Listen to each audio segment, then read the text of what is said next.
Bonjour à toutes et à tous, j'espère que vous allez bien. Je suis heureuse de vous retrouver aujourd'hui sur Histoire de vie, le podcast produit par RBK Media. Aujourd'hui, nous sommes au Garage Comedy Club pour découvrir l'histoire de Luc. C'est parti. Bonjour Luc. Salut, Merci d'avoir accepté cette interview. mais merci beaucoup. Je suis vraiment très contente d'être là avec toi aujourd'hui, donc au Garage Comedy Club. Ouais. On va revenir sur tout ton parcours, de l'enfance à aujourd'hui, donc j'espère que tu as du temps. Ah, j'ai énormément de temps, c'est la maison, donc il n'y a pas de souci. Alors, quel enfant étais-tu? Alors, quel enfant j'étais? J'étais un enfant un peu dans la moyenne, un peu rigolo, pas trop, enfin, une enfance à la cool, sympathique. T'aimais Voilà. déjà faire des blagues ou pas quand t'étais enfant? J'ai quelques souvenirs, pas petit, mais par exemple au collège, à faire des mini-spectacles et tout ça dans la cour, oui. Ah oui, t'organisais déjà, Oui. donc c'était inné. C'était pas inné, mais j'aimais bien faire le pitre. Alors, à quel âge ton handicap a été diagnostiqué? De quoi est-ce que... Alors, mon handicap, il a été de suite diagnostiqué. À la C'est naissance? à la naissance, voilà, c'est un accident de naissance. C'est à l'accouchement de ma mère qu'on a dit à mon père, on descend vite en urgence. Soit on remonte avec les deux, soit avec personne. Bon, si je suis là, c'est que tout va bien. Mais du coup, c'est à la naissance et on ne savait pas de suite ce que j'avais. C'est quelques années plus tard, à la crèche, une tata qui a dit, contre avis de la direction, qui a dit faites des tests, votre fils a peut-être une dystonie. Et il s'avère que c'était ça. C'est quoi exactement? Alors, une dystonie, c'est une maladie neurologique qui, pour ma part, entraîne des troubles de l'élocution et de la motricité. C'est pour ça que je fais du stand-up, tout à fait Mais c'est ça qui est, logique. mais je trouve que c'est ça qui est incroyable vraiment dans ton parcours et qui m'a beaucoup touchée et bravo et merci. Et donc, comment s'est passée ta scolarité finalement? Et une scolarité assez classique. J'avais une AVS qui venait, qui m'écrivait les cours, etc. Enfin, j'avais énormément de mal à écrire. Mais sinon, une scolarité vraiment classique. Juste en troisième, j'étais en décrochage scolaire. Et puis, je ne savais pas ce que je voulais faire, etc. Donc, je me suis réorienté vers un bac professionnel en logistique. Et à l'issue de ce bac professionnel, j'avais une prof, ma prof principale de terminale, qui m'a dit: t'as les capacités d'aller plus loin. Je disais non, non, non. Et puis elle m'a dit: écoute, ce qu'on fait, c'est que je t'inscris à une école supérieure. Si tu es pris, tu me donnes ta parole, tu vas. Si tu es pas pris, ben, tu vas pas. Voilà, vu que t'es pas pris. Il s'avère que j'ai été pris. Incroyable. Et ben, vu que j'ai qu'une parole, j'y suis allé, j'ai fait mon bac plus 2 en logistique. Et puis, pareil, en alternance, c'est en alternance chez Leroy Merlin. Et puis, euh, et puis mon manager, mon tuteur de stage, pardon, me dit: t'as les capacités d'aller plus loin. Je dis: oh, encore une fois. Et puis c'est là où je suis allé en licence management, puis après en master marketing. Incroyable. Et Voilà. aussi, aujourd'hui, tu es aussi conférencier. C'est ça, sur le handicap, forcément, le handicap et le sport. Eh ben, écoute, franchement, c'est un parcours qui est remarquable. Finalement, tu en as fait une force de C'est ça. ça, c'est ça. Mais c'est ça, tu sais, comme on dit chez moi, en fait, j'avais deux choix, j'avais pas 3 millions de choix, j'en avais que deux, soit subir, soit combattre. Ah, flemme de subir toute une vie, donc j'ai dit on va combattre. T'es enfant unique ou t'as des frères et sœurs? Non, j'ai un grand frère. T'as un J'ai grand un frère. grand frère. Et ta famille t'accompagne Oui, voilà, la famille de site m'a accompagné à 3000%, m'accompagne dans cette aventure stand-up de plus ou moins loin. Et voilà, je suis très content et très fier de les avoir à mes côtés. Et ça nous a encore plus unis, ce handicap. Et comment tu as atterri dans le stand-up? Alors, alors ça, c'est encore une aventure. Ben, j'ai eu la chance de faire un TEDx, donc une grande conférence à Aix-en-Provence. Et il s'avère que pour les répétitions, il nous fallait un lieu et on l'a fait ici, au Garage Comedy Club, les répétitions du TEDx. Et puis, ben, il y avait Fabien Godioso qui nous a ouvert les lieux et qui m'a vu sur cette scène et qui a vu la répétition qui, pour ma part, était catastrophique, parce que c'est une répétition. Et il s'est dit, ce minot, il a un truc, etc. Donc, il est venu me voir après, il m'a chopé et on a parlé au bar et il m'a dit, est-ce que ça te dit de faire du stand-up? J'ai dit, bah, pourquoi pas? Comme d'habitude, quand on me propose un truc, je dis pourquoi pas. Donc là, j'ai dit pourquoi pas. Et puis voilà, ça fait maintenant plus d'1 an et demi que l'aventure s'est lancée. Fabien, c'est devenu mon manager, donc on travaille vraiment ensemble. Donc voilà, l'aventure continue. Incroyable. Et du coup, tu travailles beaucoup quand même, j'imagine. C'est ça. Comment t'écris tes spectacles? Qu'est-ce qui t'inspire? Alors, moi, ce qui m'inspire en premier lieu, ben, c'est de parler forcément du handicap, parce qu'on ne va pas se cacher, tout le monde le voit. Donc, quand tu arrives et que tu parles du beau temps, etc., ben, les gens ils vont dire non, mais avant tout, parle-nous de toi, parle-nous de ce que tu es. Et en fait, j'ai plein d'anecdotes de gens qui pensent que c'est un personnage. Donc, des gens qui me disent tu fais très bien l'handicapé, des gens qui croient que c'est faux, etc. Donc, tout ça, je le prends, je l'écris, des gens qui me prennent pour un sourd, des gens qui. Voilà. T'as souffert de certaines choses? Petit, oui. Mais là, en fait, ça m'inspire et du coup, je me dis, ah, mais je vais écrire un sketch sur ça, donc c'est plutôt drôle. Et justement, comment t'étais accompagné enfant si jamais tu recevais malheureusement, enfin ce qui est assez grave quand même, des moqueries ou autre? C'est Ben, très très grave, hein. alors, oui, oui, il faut pas, et si on se sent harcelé, il faut en parler à quelqu'un, bien évidemment. Mais j'ai eu la chance, entre guillemets, ben, encore une fois, mes parents, j'ai une anecdote qui me vient, ma mère qui me voit rentrer de l'école en pleurant et je dis à ma mère, maman, on va traiter d'handicapé. Et ma mère, avec une force et un courage unique, je pense, me dit, ben oui, t'es handicapé. Et alors? Mm. Ben, t'es comme ça, en fait. Enfin, je vais pas te mentir, etc. Et de là, je me suis dit, wow, mais c'est quoi d'être handicapé et tout? Et elle m'explique que ça va d'une personne qui a des lunettes à une personne qui ne bouge plus sur son lit d'hôpital, donc beaucoup de monde. Et je lui dis, mais c'est pas une insulte. Et elle me dit, ben non. Et du coup, le lendemain, je suis arrivé à l'école, j'ai dit, je suis handicapé, c'était terminé. Donc voilà, c'est en parlant, c'est en discutant avec les grands, c'est en ne cachant pas les tabous qu'on peut avancer, quoi. Alors justement, donc c'est quoi pour toi la résilience, qui est un mot qui te définit, je pense, et qui est le Ouais. cœur de RBK Media? C'est quoi la définition pour toi de la résilience? La résilience, c'est pas lâcher, toujours continuer.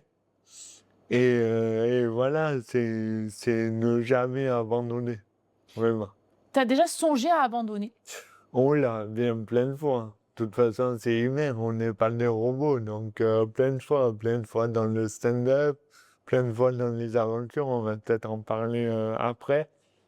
Mais, euh, mais j'ai toujours sans cesse ce pourquoi je l'ai fait ou pourquoi j'ai décidé de faire ça. Par exemple, la dernière aventure, la traversée, ben, Eh le oui. pourquoi, c'était pour l'autisme. Alors Donc, justement, donc pourquoi voilà. tu as décidé d'accompagner cette association? Justement, tu as choisi Louis Jules et l'autisme. Oui. compagnie. Oui, alors j'ai choisi l'association Louis Jules et compagnie pour mon dernier défi parce que mon cousin est autiste Et mon cousin a été accompagné par cette association-là.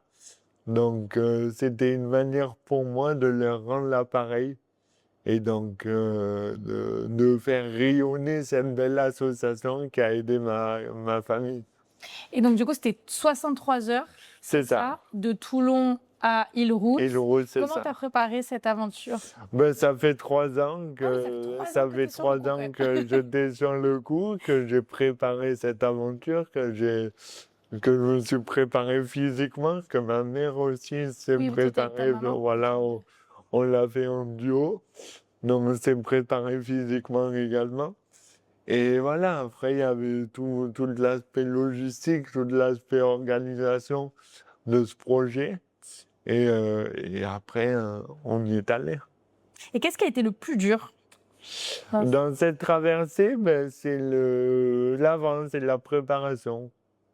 Voilà, parce que la traversée, je t'avoue que ça a été un peu simple, on va Ah oui, dire. d'accord. Voilà, 63 heures, je ça trouve, je trouve un peu simple, mais par rapport à toute la préparation qu'il y avait avant et tout ça, et comme on dit, si la préparation est dure, si la préparation est bien faite, c'est que le match, enfin l'aventure se passe bien.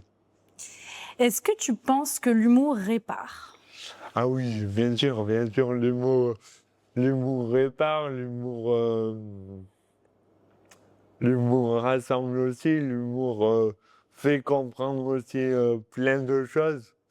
Et forcément, voilà, là, je suis en train d'écrire un sketch sur l'amour. Sur le... Donc, on se livre vraiment sur scène et sur l'écriture, etc. Et je sais que moi, ça me répare par rapport à cet épisode sur l'amour-là. Donc oui, l'humour répare. Oui. Est-ce que tu te rappelles de ta toute première scène? Je me souviens. Ça s'est Ouais, passé je quand tu me veux nous raconter? souviens, ça s'est très bien passé. Il y avait, bon, après, il y avait les 3 quarts de public, c'était la famille, les amis. Donc, logiquement, ça se passe bien.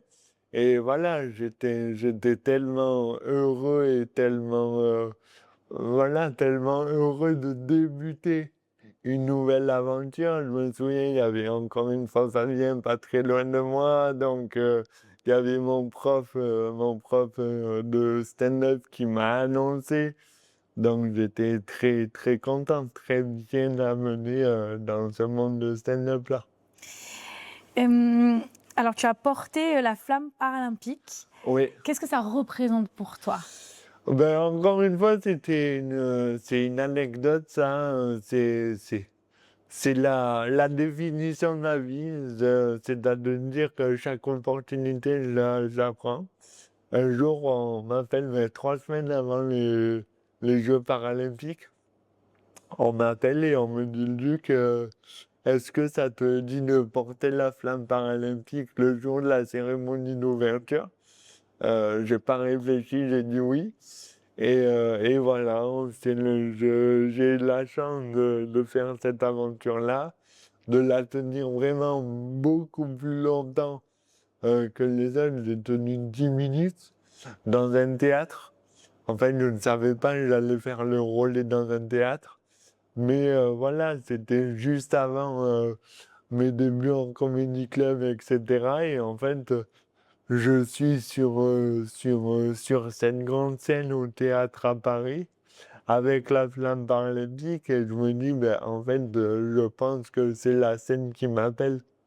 Bien sûr. Donc voilà, ça a été un déclenchement pour la suite également. De quoi es-tu le plus fier aujourd'hui? J'ai un petit problème avec la notion de fierté parce que je suis jamais fier de moi, je suis content de ce que je réalise. Mais pour moi, fier, c'est tellement gros, tellement gros que pour moi, être fier de moi, c'est un peu compliqué. Par contre, je suis fier voilà, de l'association que j'accompagne, de tous les dons qu'on a pu récolter, D'ailleurs, etc. on peut en faire là des dons, on peut en faire directement sur le. Oui, on peut en faire. Ben, la cagnotte est toujours ouverte jusqu'à fin septembre. Et après septembre, ça sera directement sur le site Ok. de l'association. Donc voilà, je suis très fier d'eux, de ce qu'ils font, etc. Et c'est quoi pour toi réussir? Pour moi, réussir, c'est s'éclater, c'est s'amuser, c'est rigoler, c'est se lever avec le sourire, se coucher avec le sourire et kiffer la vie, profiter. Euh, Quel regard aimerais-tu que la société porte aujourd'hui sur le handicap? Alors, peut-être pas changer de suite de regard, sinon j'ai plus de spectacle. Non, c'est un peu couillant. Mais non, mais disons qu'en fait, on est tous humains. J'allais dire, on a tous deux bras, deux jambes. Bon, peut-être pas tous, mais, mais on est tous humains. Et il faut se dire, avant de voir le handicap, avant de voir la différence, voir l'humain et discuter comme on discute là, quoi. Bien sûr. Et quel conseil tu donnerais à des familles qui ont un enfant qui a un handicap pour les accompagner? Qu'est-ce que tu aurais aimé qu'on vous dise ou qu'on te dise, par exemple? Ben, en fait, je pense que je suis bien tombé dans le sens que c'était pas tabou. Mm. Donc, lever les tabous de la famille, ne pas surprotéger l'enfant alors qu'on a tendance à le surprotéger, mais vraiment le protéger comme un enfant normal, hein. Tu vas pas le faire traverser une autoroute non plus, faut pas abuser. Sauf si tu veux un peu plus d'allocation, mais ça, voilà. Mais, mais, euh, mais, euh, mais il faut pas surprotéger l'enfant, il faut pas lui mettre des tabous. Il faut lui expliquer simplement, comme mes parents ont fait quand je suis rentré en pleurant, etc. Lui expliquer simplement que le handicap, c'est juste un mot, c'est juste une différence et c'est une force. Et donc voilà. Qu'est-ce que tu ressens quand tu es sur scène? Quand je suis sur scène, ben, je suis bien en fait. Je suis vraiment chez moi, on va dire. C'est mon cocon. Et dès que j'entends des rires, etc., je me sens vraiment bien. Et là où je suis le plus heureux après tout ça, c'est quand on vient me voir, on me dit bravo, on me dit mon regard a changé, tu m'as fait changer de regard et tout ça. Et là, j'ai tout gagné. Et tu penses finalement tu le fais pas que pour toi, tu le fais aussi pour... Ah ben je le fais vraiment pour les autres en priorité. Pour moi, parce que ça me fait du bien de raconter mes histoires et mes péripéties, ça me fait bien de les sortir. Mais c'est en priorité pour les autres, vraiment. Et qu'est-ce que tu aimerais qu'on retienne de toi? Euh, que Toi- c'est un couillon? Non. Voilà. Non, mais tu vois, derrière l'humoriste, derrière le conférencier, derrière tout ce que tu as fait.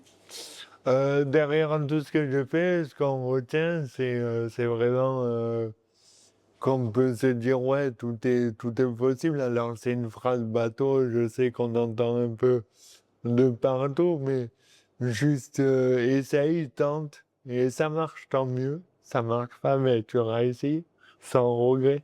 Donc, voilà.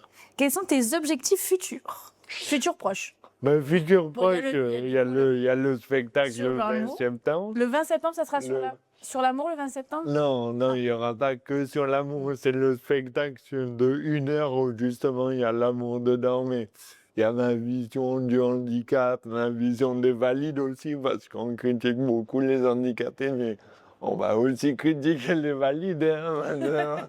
Tant qu'à faire. Tant qu'à faire. Et Mais ça sera ici. ça sera ici, ça sera le 20 septembre au Garage Comedy Club à 21 h. Et on peut prendre les places. Et on peut prendre les places de suite sur mon Instagram ou partout, sur les liens, ils sont partout. Ok. Voilà. Donc il y a ça. Et après. Il y a ça, et après, une fois par mois, à la Grange Comedy Club, le spectacle. Et puis voilà, un peu partout. Là, on va commencer à la rentrée à s'exporter un peu sur Paris en Comedy Club C'est génial. pour voir un peu comment ça fonctionne. Et puis voilà. Mais c'est exceptionnel. T'as quel âge aujourd'hui? J'ai 27 ans. Et tu réalises un peu tout ce que t'as fait? Non, Je réalise pas. non, Non, mais je c'est incroyable. réaliserai Moi, après. C'est... Non, mais t'imagines, parce que moi, ce que je trouve incroyable, c'est que justement, tu as un handicap où on te dit que tu as un trouble de l'élocution. Ouais, Et en fait, tu es sur scène, tu fais des spectacles, tu es conférencier aussi. c'est ça. Et des troubles de la motricité alors que je fais des aventures de Tour de France et de Alors justement, tu as fait quoi traversées en d'autre kayak. comme aventure en plus du kayak? Alors, j'ai commencé en 2023 avec un Tour de France en course à pied en vélo. Ah. Je faisais 50 km par jour, 10 de course à pied le matin, 40 de vélo l'après-midi. Et tout ça pour une cause qui est la dystonie, donc pour faire connaître le handicap dont je suis atteint. Et ça a duré un peu plus de 3 mois. Incroyable. Qu'est-ce que tu dirais justement à ceux qui nous écoutent et qui doutent, qui ne savent pas, qui n'osent pas se lancer dans une aventure, quelle qu'elle soit? Oui, alors le doute, c'est normal. J'en ai plein, j'en ai toujours. Faut l'accueillir. Mais après, il faut aussi se dire, bon, mais écoute, je tente. Au pire, j'ai déjà le non. Je vais chercher le oui. Si ça marche, tant mieux. Si ça marche pas, on aura essayé, on se sera amusé. Moi, tu vois, c'est ce que je dis. J'ai commencé à tirer des palettes à Leroy Merlin. J'ai commencé ça comme travail. Après, je fais le Tour de France, traversée, stand-up, etc. Pour moi, je suis en kiff total. Pour moi, c'est une bulle. Au moment où ça va s'arrêter, ben, c'est pas grave. Je retournerai tirer des palettes ou faire un autre truc. C'est une bulle. On ne sait pas jusqu'à quand ça va durer. Le plus long, on l'espère.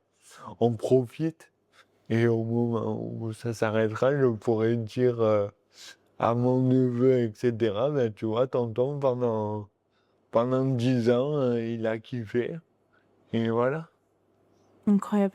Et qu'est-ce qui a été le plus dur dans ton parcours jusqu'à aujourd'hui, selon toi? J'ai pas de moment précis. Ça a été dur à peu près tout le temps, forcément, parce que quand tu donnes des défis de traverser, de Tour de France, de monter sur scène, etc., il y a une difficulté constamment que tu t'imposes. Mais en fait, le kiff et l'amusement est tellement au-dessus que en fait, tu oublies quand c'est dur. Et est-ce que tu as quelque chose à ajouter avant qu'on termine cette magnifique interview? À nos auditrices et à nos auditeurs qui nous Ben, écoutent. je dirais abonnez-vous tout simplement à tous et croyez en vous et kiffez et voilà, amusez-vous tout simplement. Merci beaucoup. Merci à toi, Merci. merci beaucoup.